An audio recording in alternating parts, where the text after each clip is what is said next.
विद्यार्थ्यांनो, आपण मागच्या लेक्चरमध्ये सुशासन ही नव्यानं लोकप्रशासनामध्ये अभ्यासली जाणारी परंतु अत्यंत आधुनिक अशी संकल्पनेचा अभ्यास केला.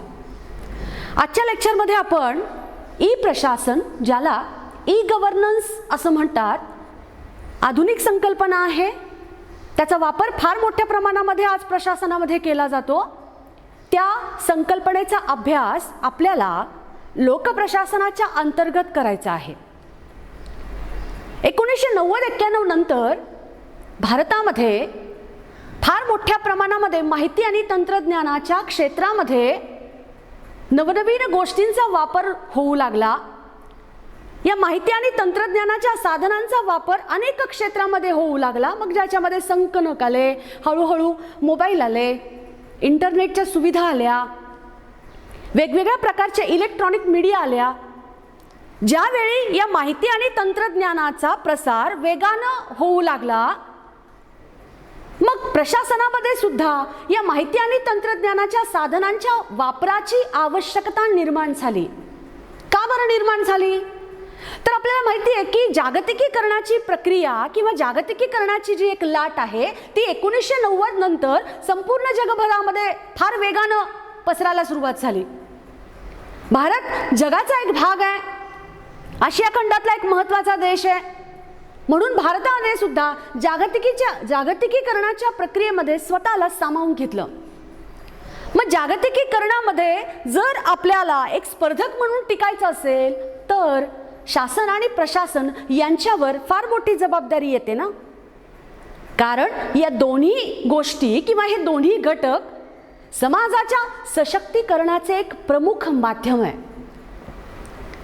आणि मग सशक्तीकरणासाठी इलेक्ट्रॉनिक साधनांचा वापर केला जाऊ लागला. अनेक शासनाच्या कामकाजामध्ये इलेक्ट्रॉनिक साधनांचा वापर केला जाऊ लागला. आणि हे जे डिजिटल विश्व निर्माण झालेलं होतं, या डिजिटल विश्वाची जोड कशाला दिली गेली? मानवी जीवनातील दैनंदिन समस्या ज्या आहेत किंवा अनेक प्रकारच्या ज्या दैनंदिन गोष्टी आहेत, त्या दैनंदिन गोष्टी सोडवण्यासाठी प्रशासनामध्ये विविध प्रक्रियेमध्ये माहिती आणि तंत्रज्ञानाच्या साधनांचा वापर होऊ लागला. आणि त्यालाच ई प्रशासन असं म्हणतात. पहा, ई प्रशासनाचा अर्थ साधा सरळ सोपा आहे की ज्यावेळी इलेक्ट्रॉनिक साधनांच्या सहाय्याने प्रशासकीय कामकाज केले जाते तेव्हा त्याला ई प्रशासन असे म्हणतात.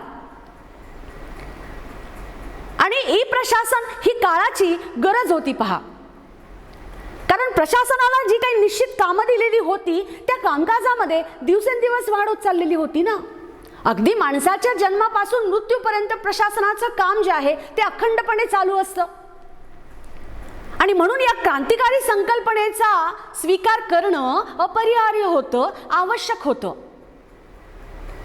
मग प्रशासनाची जी रोजची कामं आहेत ही कशाच्या सहाय्याने केली जातात? संगणकाच्या सहाय्याने केली जातात, इलेक्ट्रॉनिक साधनांच्या सहाय्याने केली जातात. वेगवेगळ्या प्रकारची जी कार्यालय आहेत, शासनाची विविध खाती जी आहेत, ही खाती संगणकाच्या माध्यमातून जोडली जातात, माहिती ती देवाणघेवाण केली जाते. That's called e governance. मग आता ही ई गव्हर्नन्सची जी संकल्पना आहे ती स्वीकारण्यासाठी अनेक प्रकारची अशी परिस्थिती निर्माण झाली की ती आपल्याला स्वीकारावी लागली. म्हणजे त्याचे फायदे सुद्धा होते. मग सगळ्यात प्रथम भारतामध्ये किंवा जगातल्या विकसित देशांमध्ये घ्या, ई गव्हर्नन्सची संकल्पना जी स्वीकारली गेलेली आहे ती शासकीय आणि प्रशासकीय कामकाजामध्ये पारदर्शकता निर्माण करण्यासाठी. पारदर्शकता म्हणजे काय? ट्रान्सपरन्सी. काल आपण सुशासन बघितलं. सुशासनाचा उद्देश पण तोच होता की पारदर्शकता निर्माण करणं. आपण बघतो की आतापर्यंत शासनाची खाती कोणत्या पद्धतीनं काम करतात, कशा प्रकारे काम करतात, याची माहिती जनतेला पूर्ण पोहोचतच होती असं नाहीये. जनतेचं अज्ञान होतं किंवा जनतेला खात्याच्या कामकाजापासून कुठेतरी दूर ठेवण्यात आलेलं होतं. त्याचा परिणाम असा झाला की प्रशासनामध्ये दफ्तर दिरंगाई, भ्रष्टाचार असे दोष निर्माण व्हायला सुरुवात झाले. सर्वसामान्य जनतेला काही प्रशासकीय कामकाजाच्या नियमांची माहिती नसते. त्यांच्या या अज्ञानाचा फायदा अधिकारी कर्मचारी घेऊ शकतात काही प्रमाणामध्ये. मग त्यांची कामं वेळेमध्ये पूर्ण न होणं, एखादी व्यक्ती जर विचारायला आली तर ते तिला मग अनावश्यक नियमांचं कारण सांगायचं आणि मग तिच्या कामाला आणखी थोडंसं डिले करायचं. मग ती प्रचलित म्हण नाही का, सरकारी काम आणि 6 महिने थांब. अशा पद्धतीनं जो उशीर होत होता त्याच्यामुळे प्रशासनामध्ये अनेक प्रकारचे दोष निर्माण झाले होते पहा. मग ही पारदर्शकता निर्माण व्हावी की शासन आणि प्रशासन कोणत्या पद्धतीनं काम करते हे जनतेला कळावं म्हणून ई गव्हर्नन्सची संकल्पना ही अत्यंत फायदेशीर ठरलेली दिसते. आपल्याला ती गरज म्हणून ठरलेली दिसते. आणि तुम्ही बघत आहात की माहिती आणि तंत्रज्ञानाच्या क्षेत्रामध्ये अशी कुठलीही गोष्ट नाही आहे की जी जनतेला माहीत नसते. जनता अनभिज्ञ नाही आहे, ती सुजाण आहे. आणि मग आपोआप तिला ज्या वेळी तिनं मग या साधनांचा वापर करायला सुरुवात केली त्यावेळी तिला शासकीय प्रशासकीय कामकाजाची माहिती व्हायला सुरुवात झाली. कुठेतरी त्यांच्यावर नियंत्रण आलं संबंधित विभागावर, संबंधित खात्यावर, आणि त्याच्यामुळे पारदर्शकता निर्माण व्हायला सुरुवात झाली. प्रशासकीय कामकाजामध्ये पारदर्शकता निर्माण होण्यासाठी ई गव्हर्नन्सची संकल्पना ही अत्यंत महत्त्वाची आहे. दुसरा जो मुद्दा आहे तो म्हणजे शासकीय कामकाजामध्ये सुधारणा करणे. आता कोणत्याही देशाचं उदाहरण घ्या तुम्ही. प्रत्येक देशाच्या प्रशासनाच्या कामकाजामध्ये काहीतरी उणिवा किंवा त्रुटी किंवा दोष असतात.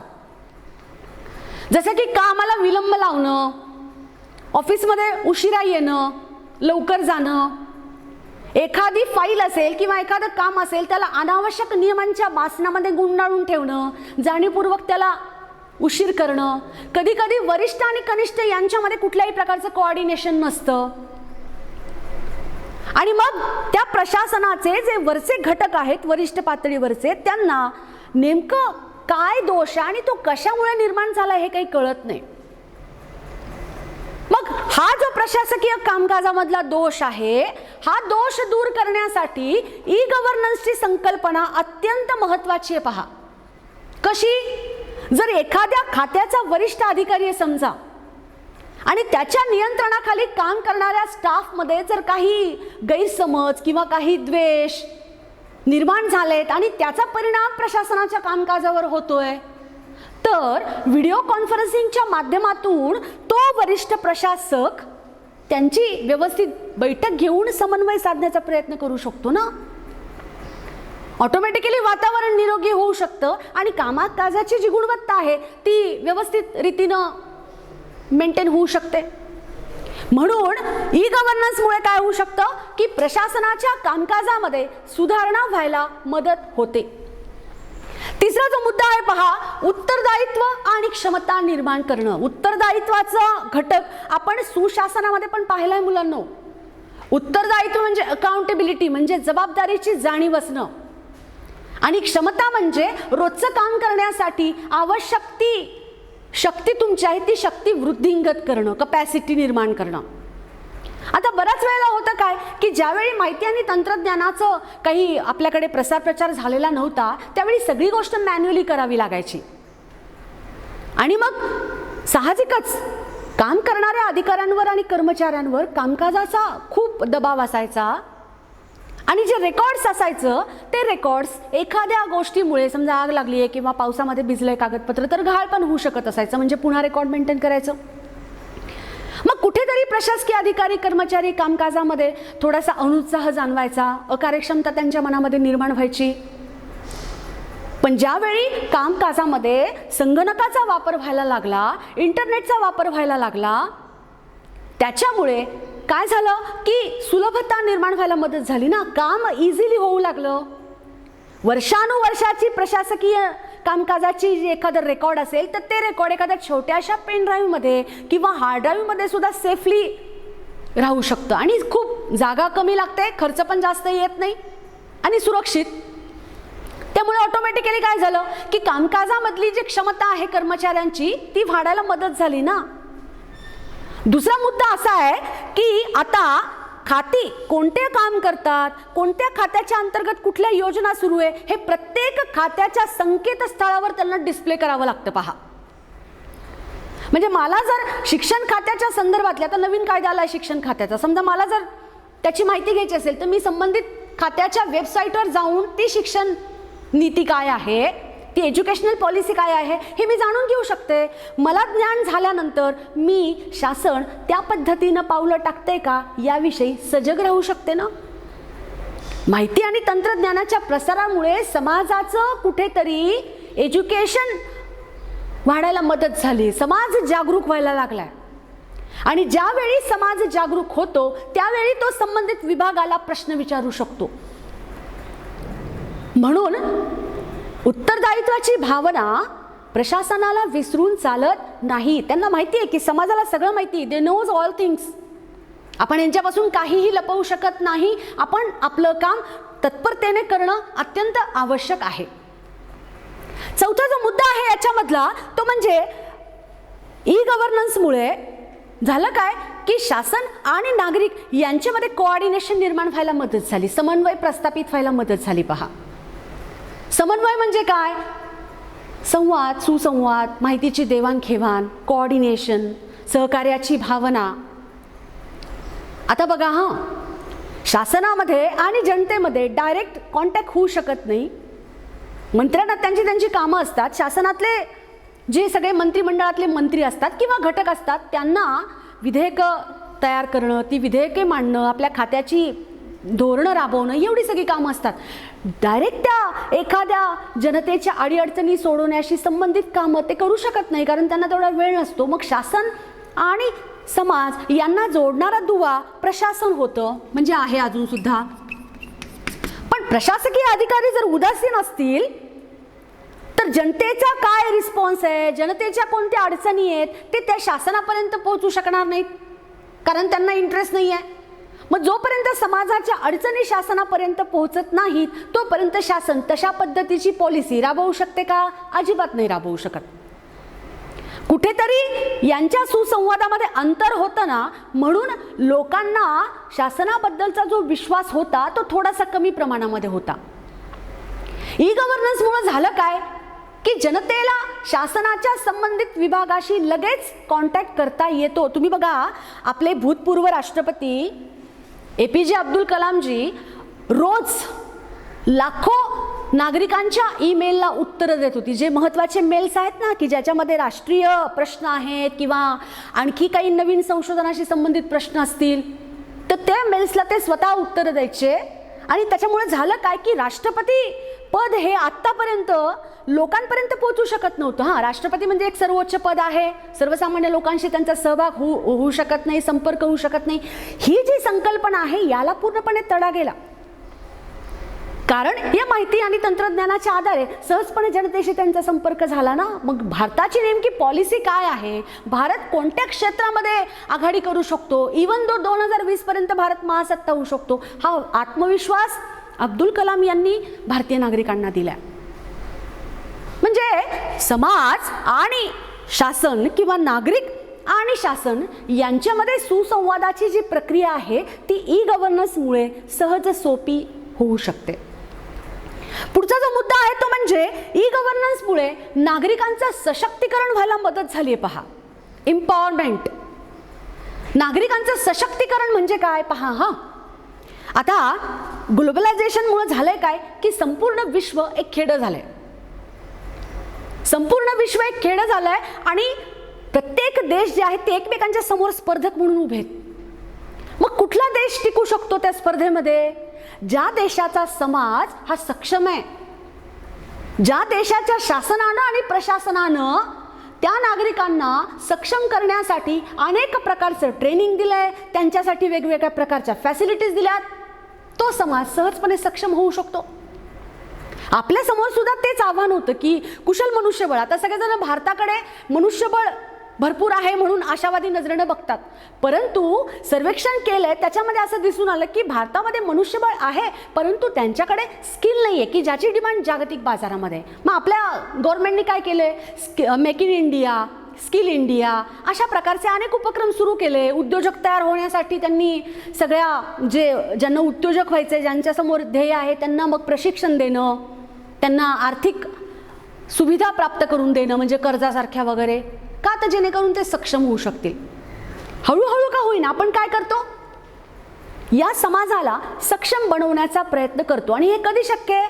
ज्यावेळी प्रत्येक क्षेत्रामध्ये अत्याधुनिक साधनांचा वापर केला जातो त्यावेळी. आज तुम्ही घर बसल्या अनेक प्रकारचे ऑनलाईन कोर्सेस करू शकता, आवश्यक ते स्किल तुम्ही मिळवू शकता. एवढंच नाही तर ज्या देशामध्ये तुम्हाला नोकरी करायची आहे, तुमची इच्छा आहे, त्या देशामध्ये तुम्ही तुमच्या घरात बसून नोकरीसाठी अप्लाय पण करू शकता. तशा पद्धतीच्या अनेक वेबसाईट आज अवेलेबल आहेत. हा झाला सुशिक्षित वर्गापुरता प्रश्न. किसान, शेतकरी, किसान क्रेडिट कार्ड योजना किंवा महाई सेवा केंद्र किंवा अनेक प्रकारे खेड्यामध्ये ग्रामपंचायती या संगणकानं जोडलेल्या आहेत. आणि घर बसल्या रेडिओच्या माध्यमातून, मोबाईलच्या माध्यमातून, कम्प्युटरच्या माध्यमातून शेतकऱ्यांसाठी कोणत्या प्रकारच्या योजना आहेत त्या शेतकऱ्याला कळतात. तो जर अशिक्षित अडाणी असेल तर त्याचा मुलगा त्याला मदत करतो आणि तो त्याचा लाभ घेऊ शकतो. आज महाराष्ट्रातल्या तासगाव सारख्या ठिकाणची द्राक्ष युरोपच्या बाजारपेठेमध्ये जातात. म्हणजे तुमचा शेतकरी हा युरोपच्या बाजारपेठेमध्ये जाऊन पोहोचला. याला आपण काय म्हणतो? नागरिकांचं सशक्तीकरण. मला सांगा, जर ही माहिती आणि तंत्रज्ञानाची साधनच जर नसती तर जगामध्ये काय बदल झाले हे आपल्याला कळलं असतं का? अजिबात नसतं कळलं. त्या अनुषंगाने सुद्धा याची फार मोठी गरज होती, आवश्यकता होती. पुढचा जो मुद्दा आहे तो म्हणजे समन्वय साधला जातो, जो की आपण पाहिलाय. पुन्हा तो रिपीट करण्याची आवश्यकता नाहीये. आता अजून शासनाच्या दृष्टिकोनातून पहा की ई गव्हर्नन्सचा वापर केल्यामुळे, म्हणजे इलेक्ट्रॉनिक साधनांचा वापर केल्यामुळे शासनाची अनेक कामकाज आहेत ती खूप सोपी झाली आहेत. म्हणजे पहा, समजा आरोग्य खात्यामध्ये आता आपण बघितलं की कोविड-19ची परिस्थिती, एक फार मोठी महामारी आपल्या देशामध्ये आली, संपूर्ण जगामध्येच आली आहे. मग या कोविड-19ची लक्षणं काय आहेत, त्याच्या बाबतीत प्रिकॉशन काय घ्यायला पाहिजे, घरामध्ये जर पेशंट असेल तर इमर्जन्सी नंबर कुठला आहे, आपण ॲम्ब्युलन्स कुठे बोलवली पाहिजे, कशा प्रकारे सुविधा घ्यायला पाहिजे, हे काय स्थानिक प्रशासनानं त्यांच्या वेबसाईटवर टाकलेलं आहे. मग कुठल्याही नागरिकाला एका क्लिकद्वारे त्या सुविधांचा लाभ घेता येतो की नाही? म्हणजे आरोग्य खात्यासाठी किंवा गव्हर्नमेंटसाठी सुद्धा हे काम सहजपणे सुलभ झालं. रेल्वे खातं आहे. पूर्वी रेल्वेचं बुकिंग करण्यासाठी अगदी 2-2, 3-3 तास नागरिकांना लाईनमध्ये उभं राहावं लागायचं, रांगेत उभं राहावं लागायचं. आता गरज नाही, नॉट नेसेसरी. तुमची बस, तुमचं ट्रेन, तुमचं विमान तुम्ही ऑनलाईन बुकिंग पण करू शकता. 11th आवरला सुद्धा करू शकता. किती सहज सोपं झालंय पहा. किंवा अनेक प्रकारच्या खात्यांनी स्वतःचे ॲप विकसित केलेले आहेत. इव्हन ग्रामपंचायतीचे सुद्धा ॲप आहेत. आत्ता ती ग्रामपंचायत काय करते, तिच्या कार्यक्षेत्रामध्ये जेवढे उद्योजक आहेत, जेवढे दुकानदार आहेत किंवा त्या गावामध्ये जे काही सोयी सुविधा दिल्या जातात, त्यांचे प्रत्येकाचे पत्ते, त्यांचे कॉन्टॅक्ट नंबर, त्यांच्याकडून दिल्या जाणाऱ्या सुविधा या सगळ्या काही लोकांना पुरवल्या जातात. नागरिकांनाही सेवेचा लाभ घेता येतो आणि आर्थिक व्यवस्था सुधारायला सुद्धा मदत होते.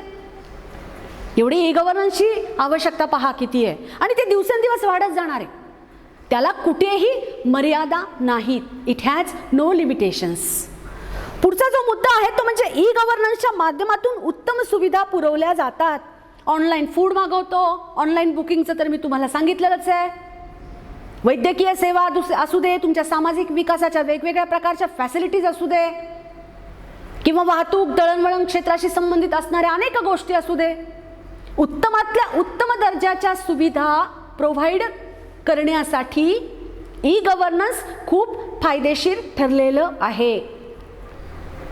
आणि या सगळ्या आवश्यकतेमुळे ही जी संकल्पना आहे ही खूप प्रसिद्ध झालेली दिसते.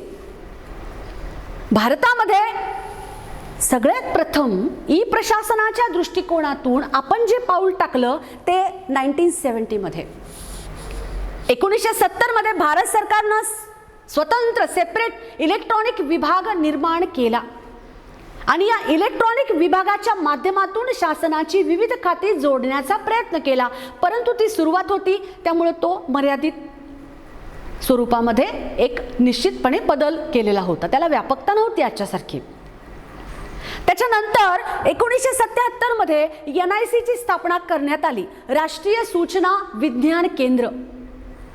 या NIC च्या माध्यमामधून पर्यटन, शिक्षण, आरोग्य अशा अनेक प्रकारच्या फॅसिलिटीज व्यापक स्वरूपामध्ये नागरिकांना प्रोव्हाइड करणं किंवा नागरिकांना या गोष्टीच्या संदर्भातली माहिती जास्तीत जास्त पोहोचवणं हा प्रयत्न झाला. आणि मग आता महाई सेवा केंद्र सारख्या सुविधा आहेतच. आता आपण बघूया ई गव्हर्नन्स कोणकोणत्या माध्यमातून किंवा त्याचे प्रकार जे आहेत त्या प्रकारामधून ती वापर केली जाते. पहिला आहे G2G. G2G म्हणजे गव्हर्नमेंट टू गव्हर्नमेंट. आता गव्हर्नमेंट टू गव्हर्नमेंट म्हणजे कसं पहा, शासन आहे, त्या शासनामध्ये विविध प्रकारची खाती काम करतात, अनेक प्रकारची खाती काम करतात. या खात्यांचा एकमेकांशी सतत संपर्क येणं आवश्यक असतो. त्यांचा एकमेकांशी कामाचा संबंध हा असतोच, कारण ते एकमेकांशी निगडित आहेत. म्हणजे समजा एका खात्याला दुसऱ्या खात्याशी संपर्क साधायचा असेल, उदाहरणार्थ संरक्षण खातं आणि परराष्ट्र व्यवहार खातं इतकी निगडित आहेत एकमेकांशी खाती ही, किंवा शिक्षण खातं आणि आरोग्य खातं रिलेटेड टू इच अदर. मग ई गव्हर्नन्सच्या माध्यमातून काय केलं जातं, गव्हर्नमेंट टू गव्हर्नमेंट म्हणजे शासनाचीच खाती एकमेकांशी संपर्क सहजपणे साधू शकतात, हो की नाही. मोबाईलच्या द्वारे साधू शकतात, ईमेलच्या द्वारे साधू शकतात, कुठल्याही साधनांचा वापर करून साधू शकतात. दुसरा जो प्रकार आहे तो G2C म्हणजे गव्हर्नमेंट टू सिटीजन. शासन आणि नागरिक यांच्यामध्ये सुद्धा व्यवस्थित रीतीनं या माहिती आणि तंत्रज्ञानाचा वापर करून माहितीची देवाणघेवाण केली जाते. आणि ही गोष्ट खूप महत्त्वाची आहे, स्पेशली इन द डेमोक्रेसी. लोकशाहीमध्ये शासन समाजाला बांधिले बघा, ते खूप बांधिले, कारण नागरिकांचं सर्वांगीण कल्याण करणं ही शासनाची महत्त्वाची जबाबदारी आहे. आणि ही जबाबदारी पूर्ण करत असताना त्यांना जनतेच्या अपेक्षा, अडचणी, त्यांच्या समस्या, त्यांची आव्हानं समजून घेणं अत्यंत आवश्यक आहे. आणि आत्ता जर का तुम्ही पाहिलं तर केंद्र पातळीवर, राज्य पातळीवर आणि स्थानिक पातळीवर सुद्धा अतिशय प्रभावी रीतीनं ई गव्हर्नन्सचा वापर केला जातो. तिसरा जो आहे प्रकार शेवटचा तो म्हणजे गव्हर्नमेंट टू एम्प्लॉई, म्हणजे शासन आणि शासनाच्या बरोबर काम करणारा स्टाफ. समजा कृषी खाते पहा, मी तुम्हाला उदाहरण सांगते. या कृषी खात्यामध्ये काम करणारा स्टाफ आहे. राज्य पातळीवर अगदी स्थानिक पातळीवर सुद्धा त्याचं विकेंद्रीकरण करण्यात आलंय.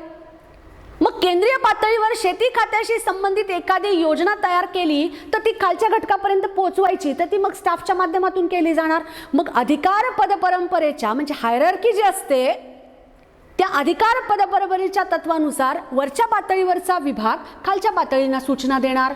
मग तो ईमेलच्या माध्यमातून असेल किंवा काही पण असेल. आता शासनाची धोरणं, शासनाची परिपत्रकं सुद्धा डिजिटल केली जातात, स्कॅन करून ती सगळीकडे अवेलेबल केली जातात. अशा पद्धतीनं शासन टू शासन, शासन टू सिटीजन म्हणजे नागरिक आणि सरकार टू कर्मचारी म्हणजे शासकीय खात्यामध्ये काम करणारे अधिकारी आणि कर्मचारी, हे सगळ्या घटकावर ई प्रशासनाचा पुरेपूर वापर केला जातो. आणि मला असं वाटतं की एका विधायक आणि विकसित मार्गाकडे टाकलेलं हे अत्यंत क्रांतिकारी पाऊल आहे. आता आपल्याला शेवटच्या मुद्द्याकडे यायचं आहे. आवश्यकता पाहिली आपण, भारतामध्ये सुरुवात कशी झाली ते पाहिलं, या ई गव्हर्नन्सचे फायदे आपल्याला बघायचे आहेत. मागच्या मुद्द्यामध्ये कुठे ना कुठेतरी त्याचा उल्लेख झाला आहे, परंतु थोडक्यात सांगते. ई गव्हर्नन्सच्या साधनांच्या माध्यमातून नागरिकांशी सहजपणे संवाद केला जातो. दुसरा मुद्दा, अंतर नष्ट होतं, डिस्टन्सिंग. भारत देशाचं उदाहरण घ्या, एवढा मोठा विशाल देश आहे आपला, अनेक राज्य, त्या राज्यांची सामाजिक, आर्थिक, सांस्कृतिक परिस्थिती वेगळी, संघराज्य व्यवस्था असल्यामुळे केंद्र शासनाच्या आदेशाची अंमलबजावणी किंवा त्याला फॉलो सगळ्या स्टेट गव्हर्नमेंटला करावं लागतं. मग आज समजा पंतप्रधानांना किंवा राष्ट्रपतींना सगळ्या राज्यांच्या मुख्यमंत्र्यांशी बोलायचं असेल तर त्यांना दिल्लीला बोलून घेण्याची आवश्यकता आहे का? अजिबात नाही. व्हिडिओ कॉन्फरन्सिंगच्या माध्यमातून राष्ट्रपती किंवा पंतप्रधान सगळ्या संबंधित राज्याचे मुख्यमंत्र्यांशी ॲट अ टाइम ऑनलाईन व्यवस्थित रीतीनं संवाद साधू शकतात. आता कोविड-19च्या काळात पाहिलं असेल तुम्ही की मंत्रिमंडळाच्या बैठका या अशाच झालेल्या आहेत. इवन ग्रामपंचायतीच्या सरपंचांशी सुद्धा पंतप्रधान मोदीजींनी व्यवस्थित संपर्क साधलेला आहे. कशाचा परिणाम आहे हा? कशाचं रिफ्लेक्शन आहे हे? ई गव्हर्नन्सचं. तिसरा जो मुद्दा आहे तो म्हणजे वेळ, पैसा आणि श्रम यांची बचत होते ना. वेळेची कुठेही म्हणजे वेळ विनाकारण जात नाहीये. कारण संगणक, समजा एखादी गोष्ट तुम्ही हाताने लिहिणार असेल तर त्याला वेळ लागतो, पण कम्प्युटरवर तुम्ही टायपिंग करत असाल ते 1 तासाचं काम तुमचं 15 मिनिटांमध्ये होऊ शकतं. एका दुसऱ्या गावाला मेसेज द्यायचा आहे किंवा दुसऱ्या गावाला आदेश पाठवायचा आहे, ते पोस्टाची गरज आहे का? नाही. विदिन सेकंड तो मेल संबंधित देशाच्या, जगाच्या कुठल्याही कानाकोपऱ्यामध्ये जाऊ शकतो. पैसा वाचला, वेळ वाचला आणि श्रम पण वाचले. तिसरा जो मुद्दा आहे तो म्हणजे पारदर्शकता निर्माण व्हायला पाहिजे. लालफितशाही, भ्रष्टाचार, बेजबाबदारपणा, दफ्तर दिरंगाई असे अनेक प्रकारचे जे प्रशासनामधले दोष आहेत ते पूर्णपणे दूर होऊ शकतात.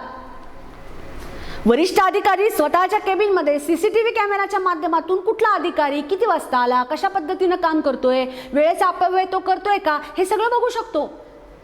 त्याला गरज नाहीये सगळ्या खात्यामध्ये फेरफटका मारायची किंवा जाण्याची, काहीही आवश्यकता नाहीये. ट्रान्सपरन्सी निर्माण झाली ना आणि आपोआप अकाउंटेबिलिटी पण तयार होते. अधिकाऱ्याला माहिती आहे त्या की आपल्यावर लक्ष ठेवलेलं आहे, आपण आपल्या वेळेचा सदुपयोग करणं आवश्यक आहे. पुढचा जो मुद्दा आहे तो म्हणजे संगणक, म्हणजे संगणक क्षेत्राशी संबंधित असणाऱ्या अनेक सेवा उद्योगांमध्ये तरुणांना, युवकांना रोजगाराच्या संधी उपलब्ध होत आहेत. अनेक आता महाई सेवा केंद्र ठिकठिकाणी पहा, तालुक्याच्या ठिकाणी, गावाच्या ठिकाणी आहेत. अनेक तरुणांना रोजगार मिळाला ना. संगणक क्षेत्राशी संबंधित पदवी तुम्ही घेतली असेल किंवा तुम्हाला त्याचं ज्ञान असेल तर तुम्हाला तिथे सहजपणे कामाची संधी मिळू शकते. विशेषज्ञांची शासकीय कामकाजामध्ये गरज वाटते. आपोआप करिअरच्या संधी निर्माण होत आहेत पहा. आज मोठे मोठे तुम्ही बघा IT क्षेत्रामध्ये बँगलोर झालं, हैदराबाद झालं, पुणे झालं, हिंजवडीसारख्या ठिकाणी IT पार्क आहेत.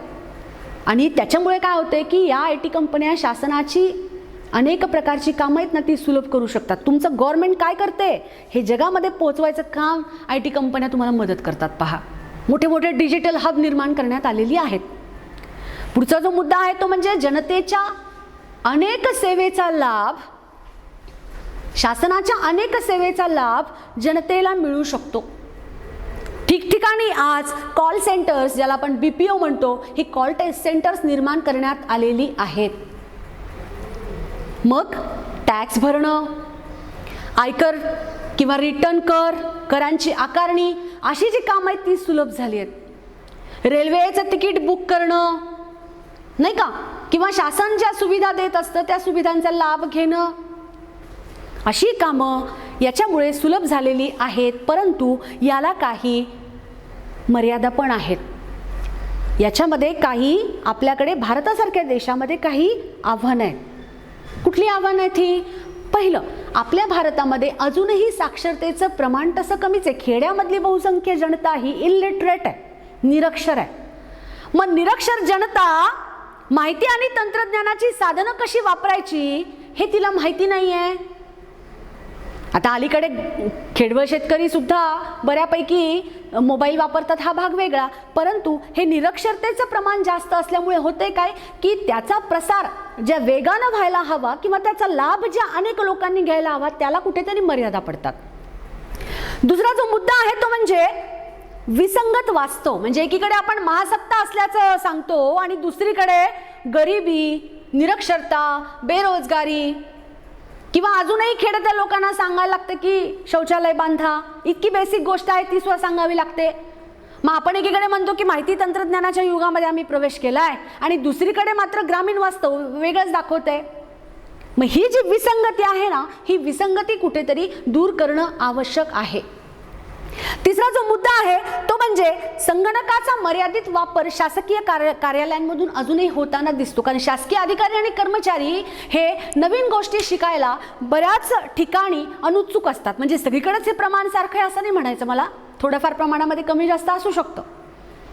आता तर भरती करतानाच तुम्हाला MSc IT किंवा संगणकाचं ज्ञान असणं आवश्यक आहे, याचं प्रमाणपत्र सादर करावं लागतं, हा भाग वेगळा. परंतु सुरुवातीच्या काळामध्ये जेव्हा हा प्रयोग व्हायला सुरुवात झाली होती त्यावेळी संगणक खरेदी करून सुद्धा अनेक शासकीय खात्यांमध्ये अशी सिच्युएशन होती की ती संगणक धूळ खात पडून होती, कारण त्याचा वापर एकतर करता येत नव्हता किंवा ज्यांना वापर यायचा ते त्याच्या बाबतीत उदासीन होते. आणि अनेक ठिकाणी अजूनही शासकीय अधिकारी आणि कर्मचाऱ्यांना योग्य ते ट्रेनिंग दिलेलं दिसत नाही. ही आव्हानं लिमिटेड आहेत, ह्याचे फायदे जास्त आहेत. अशा पद्धतीनं लोकप्रशासनामध्ये ही ई गव्हर्नन्सची जी पद्धत आहे किंवा ही जी संकल्पना आहे ही अत्यंत प्रचलित होताना आपल्याला दिसते. प्रशासनाला एक भक्कमपणा, एक मजबूतपणा किंवा प्रशासनाचं मजबूतीकरण या इलेक्ट्रॉनिक माध्यमांच्या सहाय्यातून आपल्याला होताना दिसतं. आज आपण इथेच थांबूया. मला विश्वास आहे की ही संकल्पना जी तुम्हाला मी सांगितलेली आहे ती निश्चितच समजलेली असेल. धन्यवाद.